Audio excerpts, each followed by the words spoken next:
নতুন সরকার গঠন হওয়ার পরে আমাদের এখানে যে এমপি নির্বাচিত হয়েছেন, তা আসলে সে একজন খুব ভালো মানুষ। সে একটি জাতীয় নেতা, জনাব জননেতা আজ্জুল বারী হেলাল। তিনি আপ্রাণ চেষ্টা করে যাচ্ছে যে কোনো বিষয়, আমাদের যে সুযোগ সুবিধা যেগুলো আছে, যেগুলো সরকার থেকে আসে, সে প্রত্যেকটা জায়গায় পৌঁছে দেওয়ার জন্য সে চেষ্টা করছে। এখন আমাদের ভিতরেও তো কিছু গাফিলতি থেকে যায়, আছে না?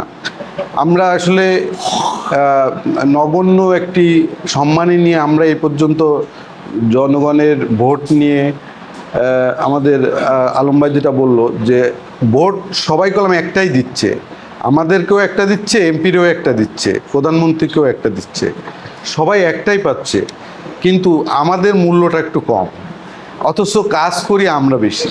আমরা প্রত্যেকটি মানুষের কাছে যাই, প্রত্যেকটি মানুষকে সেবা দেওয়ার জন্য আমাদের নিজের যে অর্থনৈতিক সাপোর্টটা আমরা নিজের গাইড থেকে বা পকেট থেকে দিয়ে যাই। আমরা যে সম্মানী ভাতাটা আসলে পাই, এটা খুবই সামান্য। যাই হোক, এতে আপনাদের মাধ্যমে এতে স্থানীয় সরকার মন্ত্রণালয় বা আমাদের মাননীয় প্রধানমন্ত্রীর কাছে আমাদের আকুল আবেদন যে আমাদের এইটা একটু খেয়াল করবে। এক, দুই নম্বর হচ্ছে যে আমাদের এমপি সাহেব আমাদের নির্দেশ দিয়েছিল মাঝে যে আমাদের ওয়ার্ডে, প্রত্যেকটা ওয়ার্ডে কয়টা কাঁচা রাস্তা আছে, কয়টা ড্রেন আছে, কয়টা কালভার্ট আছে, করার মতন ইমিডিয়েটলি কোনটা কোনটা একটু পরে করলে হবে, সব ভাগ ভাগ করে নিয়েছে। এবং সে অটোমেটিক কিছু কাজও হাতে নিছে।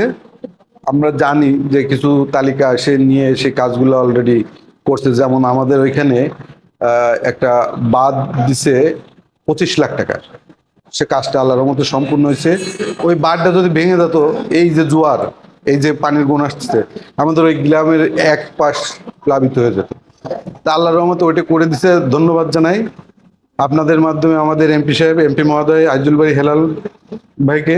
মাননীয় প্রধানমন্ত্রী জনাব তারেক রহমান যদি এই ফ্যামিলি কার্ড দেয়, আমরা স্থানীয়ভাবে নির্বাচন করে, আমরা প্রত্যেকটা ডোর টু ডোর যে নির্বাচন করে প্রত্যেকটা মানুষকে আমরা চিনি জানি, তা যদি তিনি দেন, আমাদের এমপি সাহেবের মাধ্যমে দিবে, বা এমপি সাহেব যাদেরকে এই বিষয় নির্ধারণ করবে তারাই হয়তো দেখাশোনা করবে।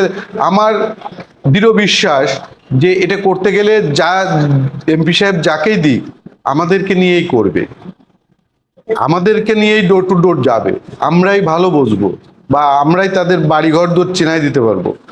আর এই যে কথাটা আপনি বলছেন যে আমাদের এখানে, হ্যাঁ, এটা কিছু কিছু জায়গা এগুলো হয়, তবে আমাদের ওয়ার্ডে এখনো পর্যন্ত আমার কানে এরকম কোনো কিছু আসেনি। তবে হ্যাঁ, কিছু কিছু লোক আসে যে ভাই অমুক দেখা হচ্ছে, তমুক দেখা হচ্ছে, আমাদের এটা না। তখন আমরা আমাদের সাধ্য মতন আমরা তাদেরকে বুঝাই যে ভাই আমাদের এই খুলনা জেলার ভিতরে আমাদের বকুল ভাই, তিনি একটা ওয়ার্ডে সম্ভবত 10 নম্বর ওয়ার্ডে তার মাধ্যমে বিলি হয়েছে। এইটাই আমাদের খুলনা জেলার ভিতরে প্রথম। আমাদের এখনো কোনো জায়গায় আসেনি। আর আসলে অবশ্যই আমরা দিই বা না দিই, আমাদের মাধ্যমে দিক বা না দিক, আমরা অবশ্যই জানবো, আপনাদেরকে বলবো।